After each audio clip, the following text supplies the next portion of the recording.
Hello, this is Robbie with Extra Seal. With more manufacturers focusing on reduced cabin noise, noise reduction tires are becoming more popular every year.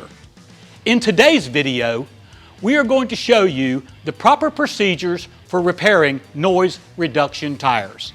As normal, these tires can be repaired to the same 1/4 of an inch, 6 mm maximum injury in the tread area only. Be sure to perform a complete inspection of the tire both internally and externally to determine if the tire can be repaired. Insert a long probe through the injury channel until it protrudes through the polyurethane foam. Then you can accurately mark the foam.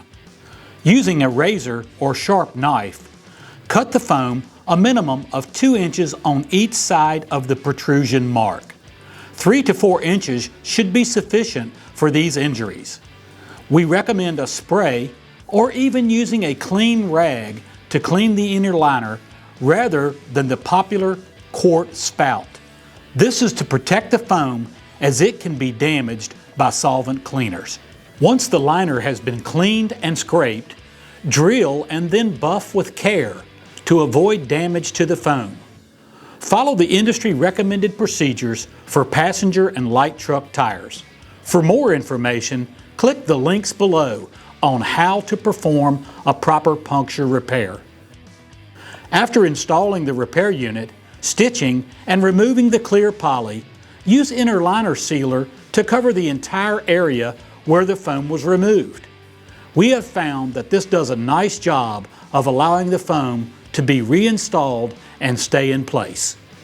Some noise reduction tires may have an adhesive under the entire foam area.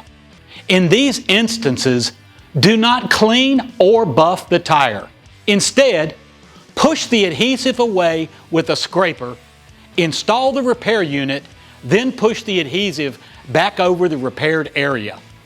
Be sure to perform a final inspection before putting the tire and wheel back in service. You have now completed a proper repair on noise reduction tires, following guidelines from the TRMG and Extra Seal. Thanks for watching, and contact us with any questions you might have.